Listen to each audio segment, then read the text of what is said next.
So what's up? Kamusta? Ayos pa tayo dyan. So nandito tayo ngayon sa may Maverick Racing Factory Bustos Branch para sa update natin at nakita na rin natin sa personal etong bagong-bagong Suzuki Raider Pro. So alamin natin yung presyo at kung sulit pa rin nga ba ang specification ngayong 2026, bagong taon, bagong motor. Tara, alamin natin yan. Buwakaroon na natin. Samahan nyo ako. Ayos na ayos siya.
So ayun na mga best, no, available na nga po dito sa Maverick Racing Factory Bustos Branch itong bagong-bagong Suzuki Raider Pro. Ayan. So ito yung headlight nakamuka ng Gixxer. Kung familiar kayo sa Gixxer na 150 or 250 yata yun.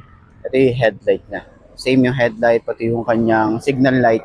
Same din doon. Okay, so nabago dito dahil nga ABS na rin to, may sleeper clutch na rin to, at maganda talaga yung specification na nilagay dito ni Suzuki. Okay, sa mga upgrade talaga na hinihintay natin kay Suzuki Raider, eh binigay naman na ngayong taon na to.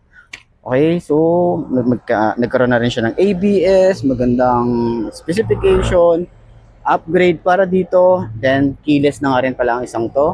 Meron din tayong compartment dito. Okay, parang ano to eh, kagaya nung sa Sniper, meron dito sa harap na storage.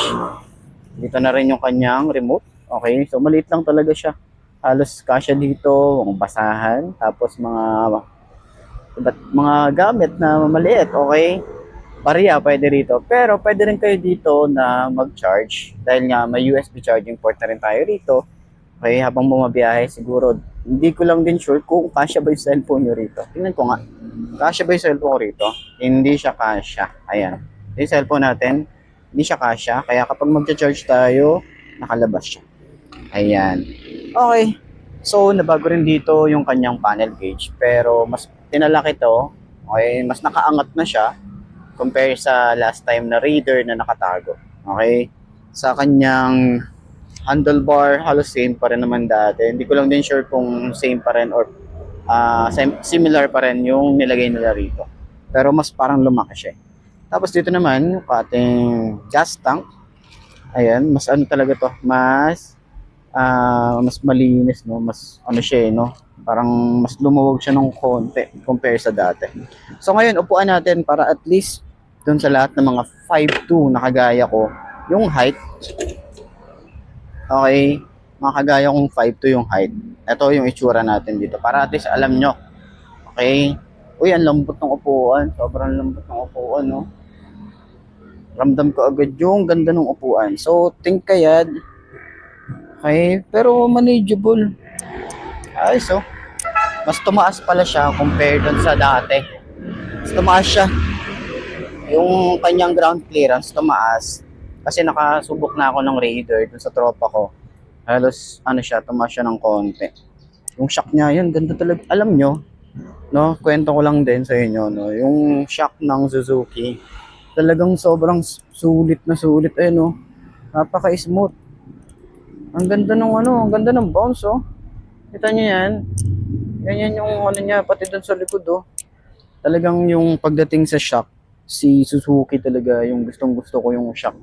Napaka quality ng shock niya. Ay ano, kita niyo yan?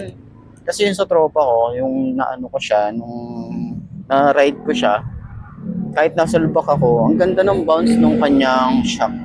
So, yun yung napansin natin dito. Turning radius, malawak din siya. Ayan. Ganda, no? Tapos dito pala sa side na to, meron siyang parang fairings na tinabas. Kasi nga kakain siya ng handlebar. Ayan. So, kaya pala meron siyang ganito. Ganda nung ano niya. Ganda nung POV niya pagdating dito. Gusto ko yung ano, no? Trip ko yung kanyang positioning. Ayan. Tapos ang lambot pa ng clutch. Ating side mirror. Ganyan ang datingan natin. Side mirror natin. Okay. So, ano na rin to? FI. May ABS na rin to. May sleeper clutch na rin. Naka-liquid cooled pa rin naman to. Dual overhead cam ba to? Diba? Nakakilis na rin to. Ayan.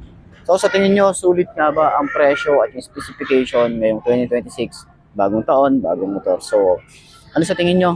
Maganda nga ba ang Suzuki Raider Pro ngayong 2026? No? Sumasabay nga ba siya? Ayos na ayos yan. So, center stand natin.